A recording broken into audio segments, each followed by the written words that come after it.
Hey guys, welcome to my channel. My name is Dr. Tom LaHue, and we are going to be looking at how every type faces their fears. And so we're just going to start with type 1 and go through 9. I'm going to try and do this kind of quickly for me.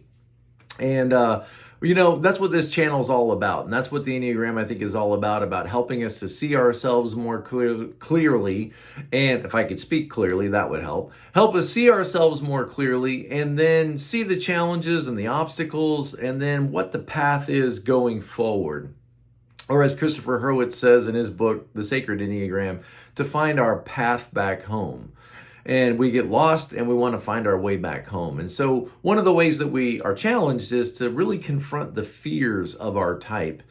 And in the description below is a link to my website, tomlahue.com. If you're not a part of my Enneagram community, my free newsletter, I would love for you to go to the website and join that.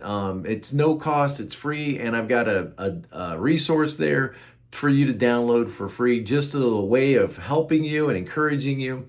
And I just want to thank you for being a part of this community.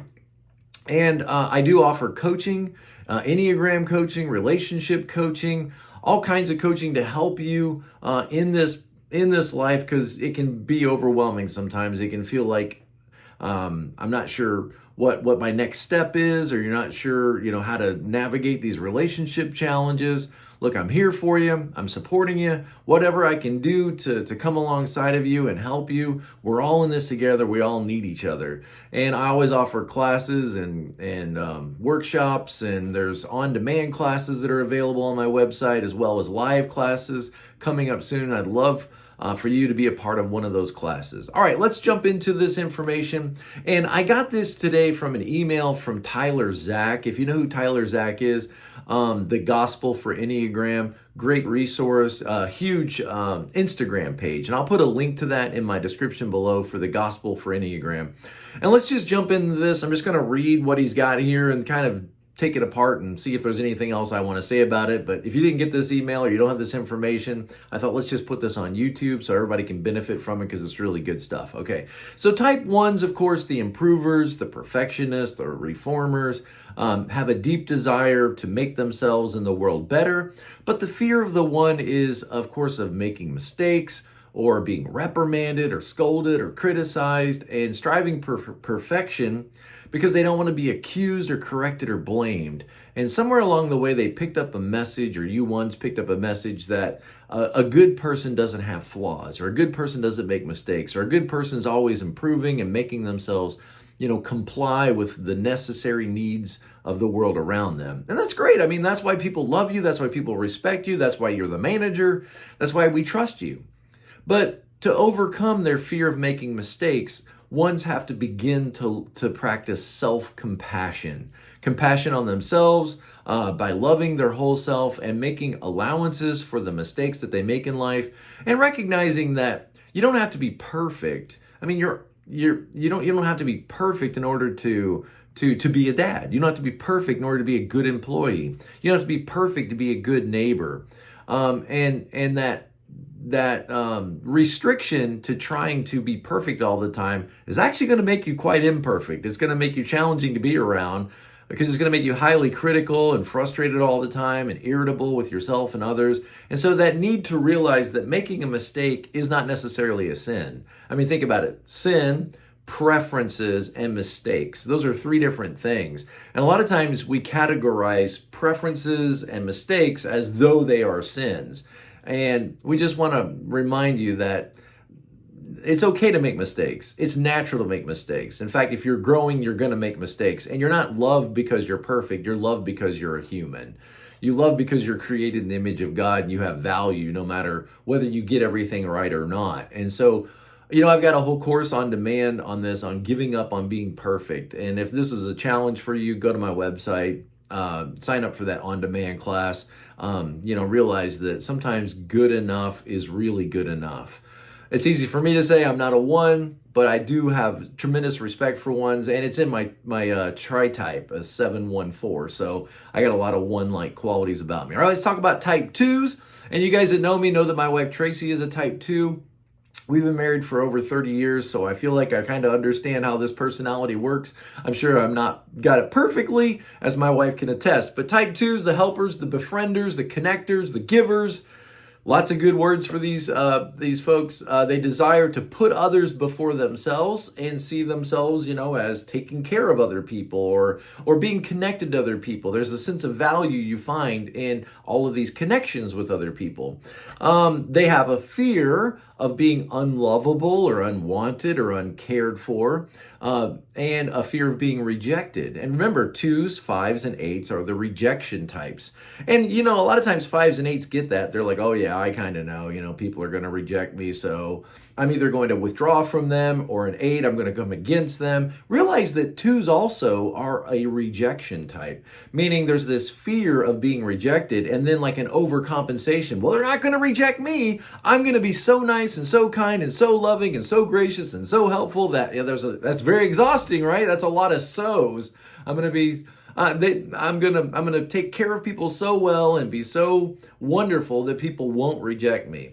But underlying that is this basic fear or assumption that if I was just to show up like I am, well, people wouldn't have any use for that. They would probably reject me. So I've got to, and it's not necessarily a conscious thought, but it does underline, this fear underlies much of the motivation or actions of a 2. And so that fear of being rejected, and somewhere along the way, 2s picked up a message that they're not enough just as they are, and therefore they have to serve others, give to others, be loving, be kind, encourage others, all to prevent this fear of rejection. So type 2s, you can face that dragon, face that fear of rejection, that fear of being unlovable. And this stuff is I know it's so painful to even probably talk about or think about. But good for you, being willing to lean in and hear this and be challenged by it. Remembering that you are enough on your own. That you're loved already. God loves you. And there's probably a lot of people around you in your life that love you. Maybe they're not loving you always the way that feels important to you. But if I were to ask your husband or your kids or your parents or whoever you're connected to, they would definitely tell me, yes, I love her, I love him so much. And just realize that sometimes you struggle feeling or accepting or receiving that love as it's being given to you, and resting in God's love for you and resting in the love that has been shown to you all your life, resting in that, and that you really don't need everybody's acceptance as much as you think. You really don't need their approval and their warmth and their smiles in order to maintain a happiness and a general contentment with life.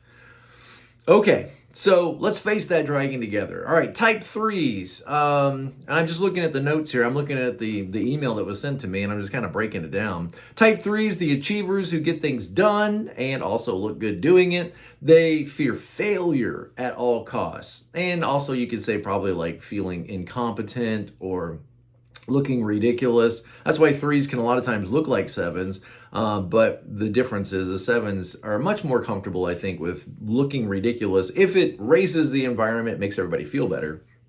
3s usually don't want to look ridiculous.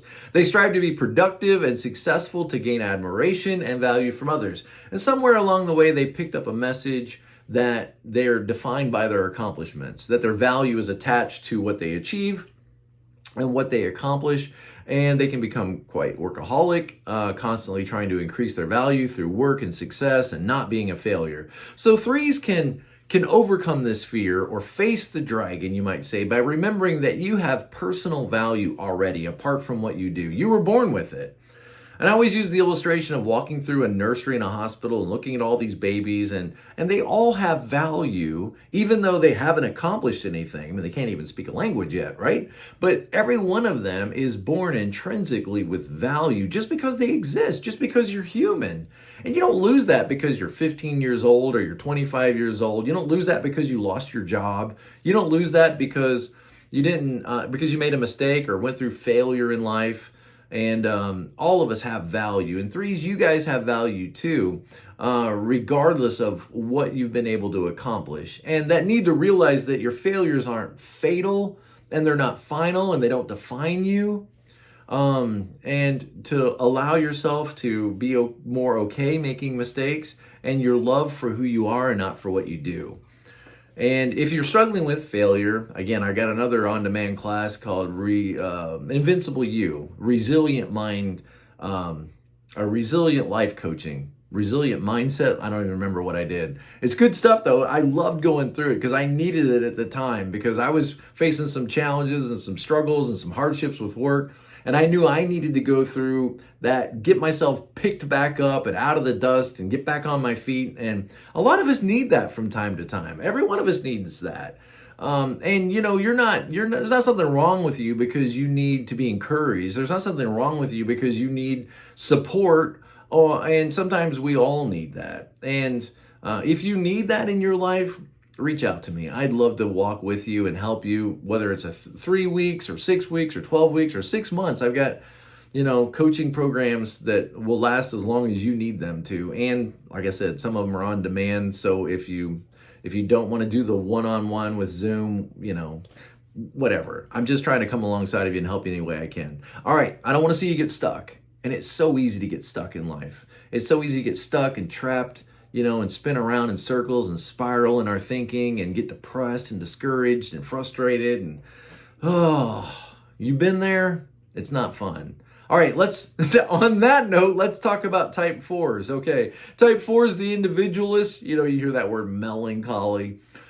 Deeply emotional and creative, seeking meaning in their lives, want to do something meaningful and substantive with their lives. And what's wrong with that? That's great. The fear of being ordinary and mundane, the fear of not mattering, the fear of being like everybody else. I mean, just feel how painful this would sound if I said, wow, Nellie, you are boring and unoriginal. Whoever Nellie is. But I mean, just does that feel painful to you? Boring and unoriginal? There's probably a lot of people who are like, no, that's fine. I'm okay being boring and unoriginal. But not 4s. Somewhere along the way, they picked up the message that they will be abandoned or rejected if they're like everybody else. If they're just like everybody else, then, what's my importance? What's my significance? Because I would be replaceable, like a cog in a wheel. I could just be replaced. And as a result, 4s sometimes, strive to be unique and special and extraordinary. And one of the words for 4s is dramatist, which means that they can kind of potentially seem like people that, are creating drama around them. Like, and anyway, and that can fracture relationships. That can be challenging for people trying to love you and get along with you. Type 4s can overcome their fear of being ordinary or insignificant by remembering that you're already unique. You don't have to try to create a personality. You don't have to necessarily try to be true to your personality. You have a personality.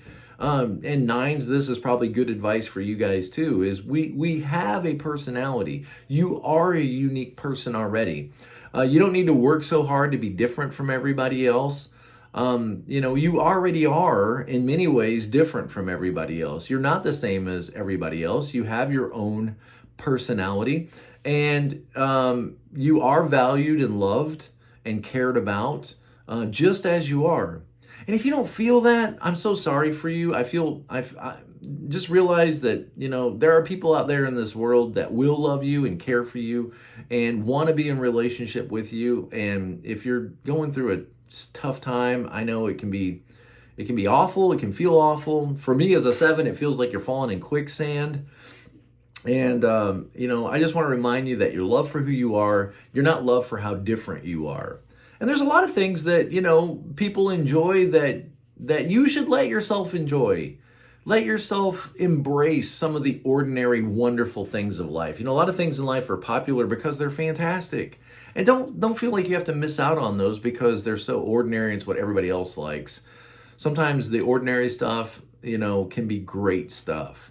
All right, type 5s. Type 5s, the investigators who are often very intelligent, seek knowledge and understanding. They don't want to be intruded on. They feel more secure when they're not, engulfed by other people or invaded by other people. They fear being seen as dumb or incompetent.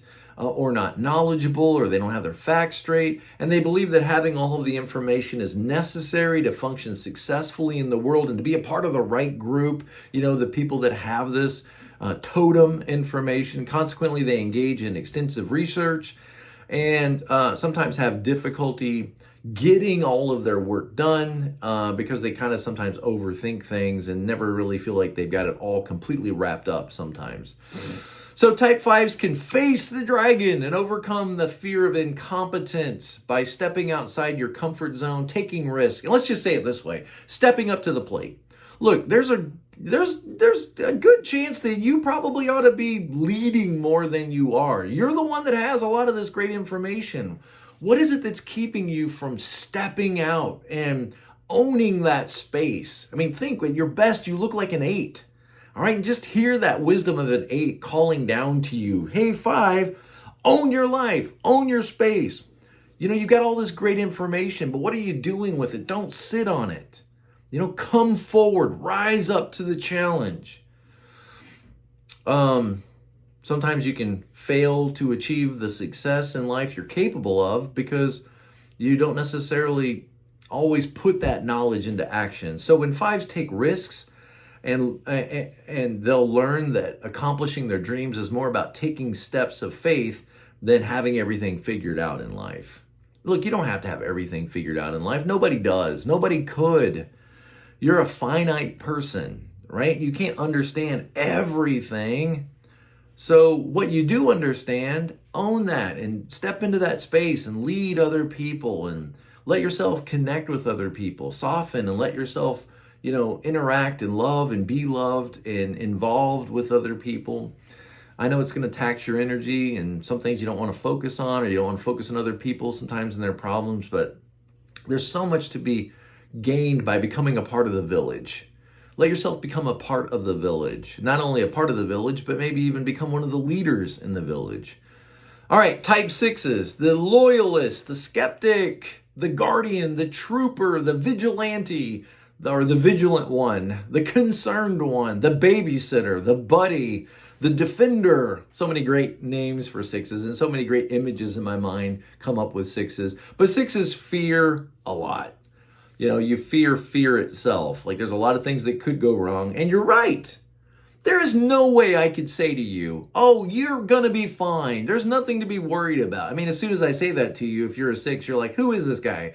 I can't rely on him. He doesn't know all of the real things in the world that could go wrong. He thinks everything's going to be fine. What an idiot.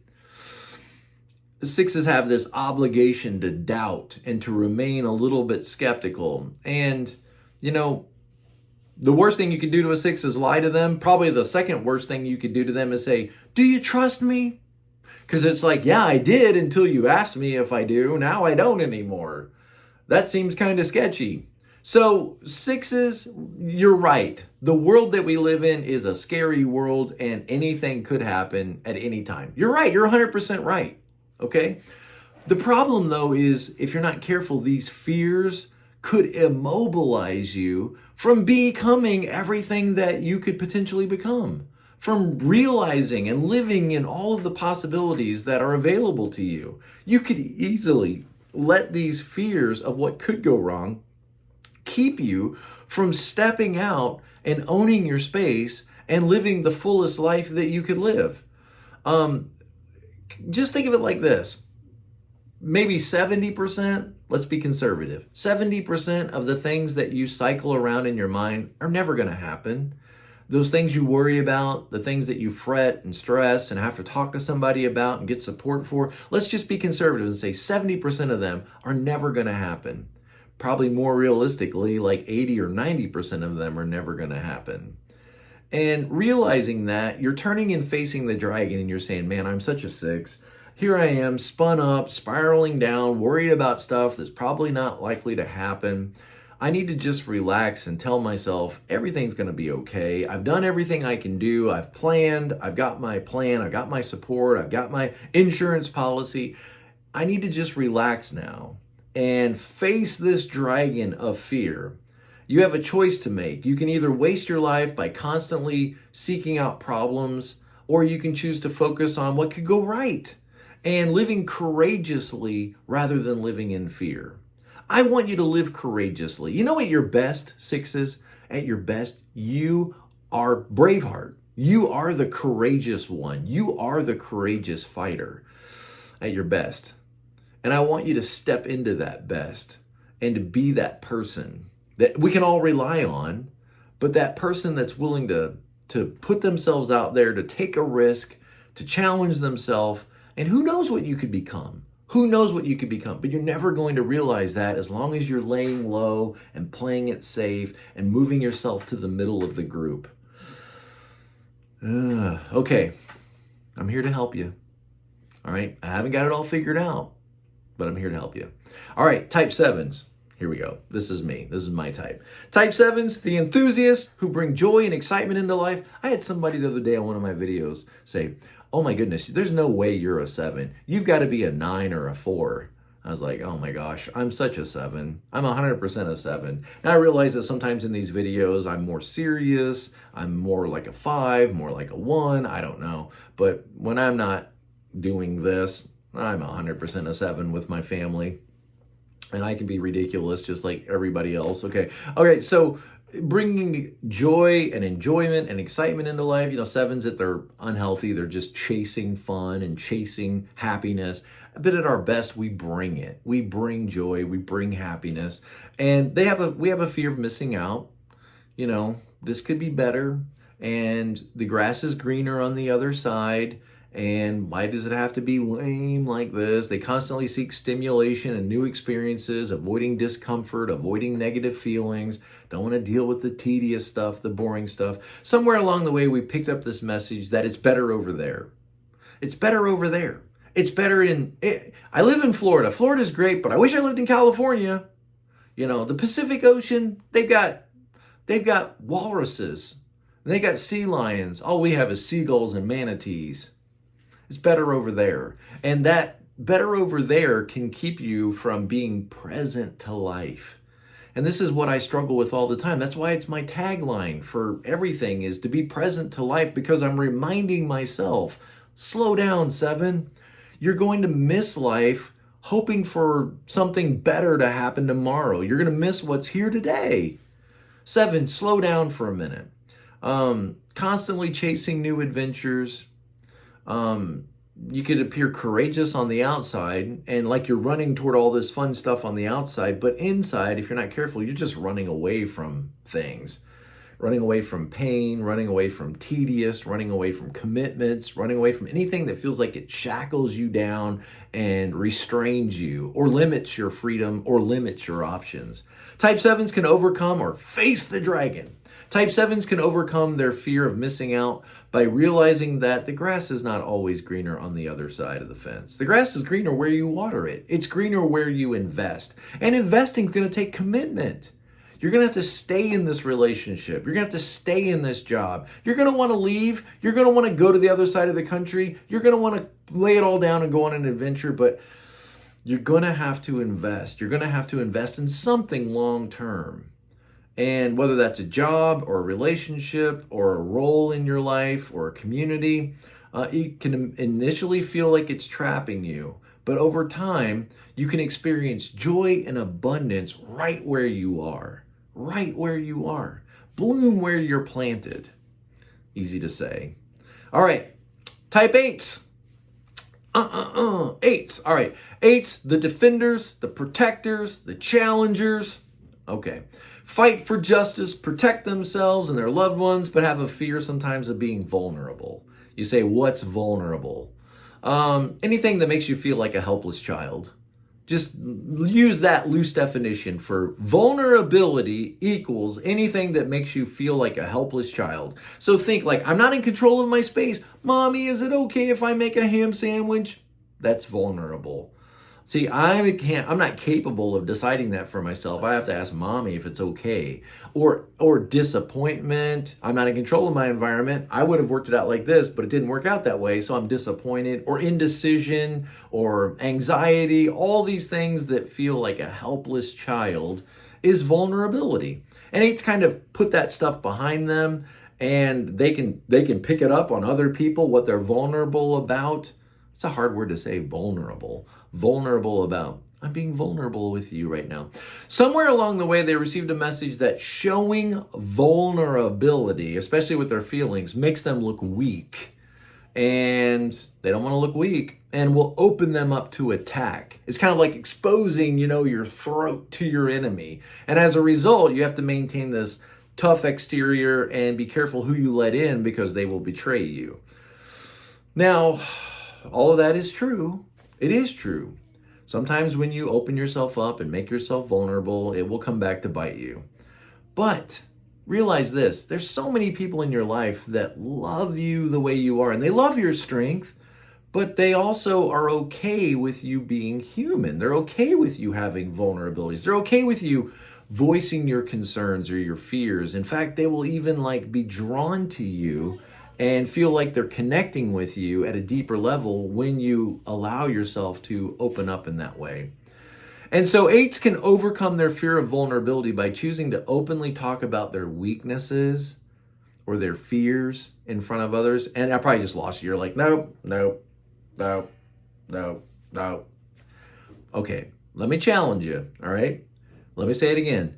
8s face the dragon and can overcome their vulnerability by their fear of vulnerability by choosing to openly talk about their weaknesses in front of others and expressing their fears. By doing so, they can build intimacy with others and develop authentic relationships. Why? Because in real relationships, people are vulnerable. They share what's going on. They share their fears. They share their concerns with each other. I love it that you're strong, but you don't always have to be the strong one in order for me to connect with you. And sometimes there are deep levels of connection that are only experienced when people are vulnerable with one another. So you come to realize that your strength is often expressed in your vulnerability, not just in your ability to have power and control the situation. All right, type 9s. We're at the end. Okay, 9s, we haven't forgotten you. The peacemakers. We love you guys. Easy to get along with. Sometimes, though, 9s have a fear of conflict and a fear of awkward things and a fear of being in difficult spaces. They want harmony in their relationships, harmony in their surroundings, peace and tranquility, and sometimes can fear conflict or owning their space or sharing their needs or speaking up. And somewhere along the way, you learn that in being honest and direct, especially about your feelings and fighting for what you want, it's a difficult word for 9 sometimes, wanting things. It's going to lead to conflict and ultimately to what you fear most, separation. People are just going to disconnect from you and separate from you and fragment from you. And then you'd be out there all by yourself alone with no railroad tracks. What am I supposed to do? I'm a train. I don't have any railroad tracks. I have nobody around me, no direction. I don't know what to do.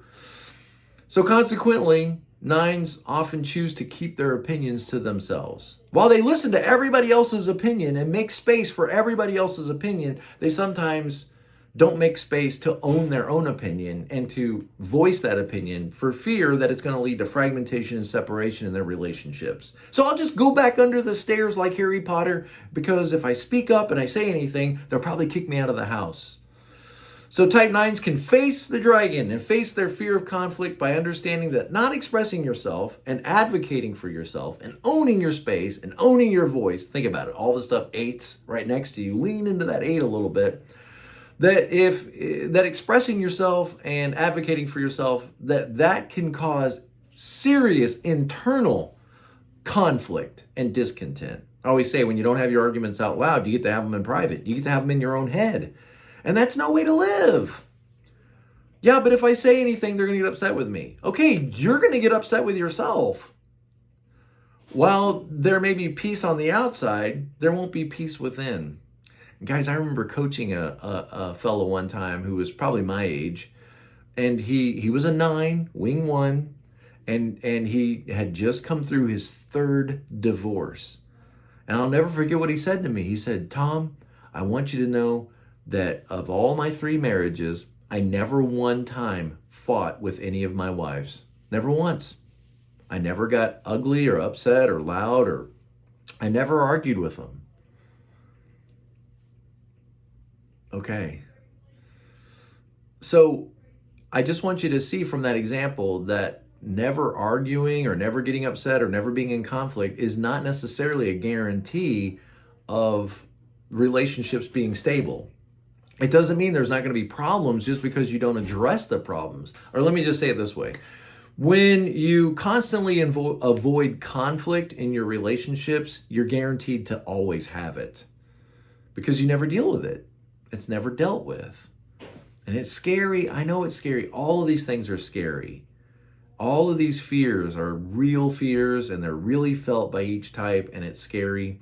And you need to recognize that speaking up and asserting your opinions and your convictions, you can experience greater self-acceptance and realize that conflict can actually sometimes lead to greater levels of intimacy.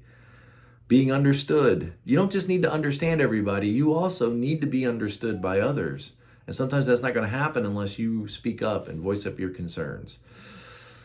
And I tell you what, guys, with all of these, it's easy to get stuck. It's easy to not see the future. It's easy to not be able to see your way out or your way back to a healthy place. And whatever I can do to help you find that way, if you feel like you've hit a wall, you feel like you're stuck, you don't know what to do to get to that next level in your life or your relationship or work, we can talk it through. You don't have to go through this by yourself. I'm here for you. We can talk this through. And if not me, find somebody else. Find anybody else. Somebody that loves you, cares about you, wants the best for you. And as always, guys, be present to life. I'll see you next time.